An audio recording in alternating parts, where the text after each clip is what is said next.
Salam, hər vaxtınız xeyir. Bu il qəbul imtahanlarında iştirak edəcək abituriyentlər üçün çəkirəm bu videonu.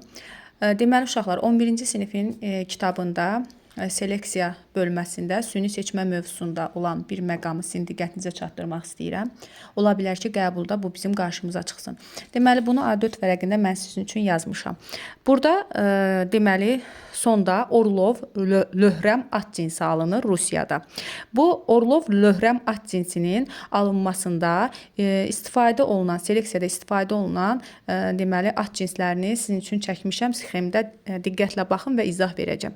Deməli ilk öncə ərəb minik atının ayğırı. Ayğır erkək deməkdir uşaqlar. Burada erkəyin işarəsini də qoymuşam və erkək də yazılıb. Ərəb minik atının ayğırı çarpazlaşdırılır Danimarka yük atının madyanı ilə, yəni dişisi ilə. Və nəticədə iki müxtəlif cinsin çarpazlaşmasından alınacaq təbii ki hibrid. Bu F1 nəslidir. Həmin hibridin erkəyi daha sonra Hollandiya löhrəm at cinsinin dişisi ilə, dişinin işarəsini də qoymuşam ki, burada işarələrlə yadımızda qalsın.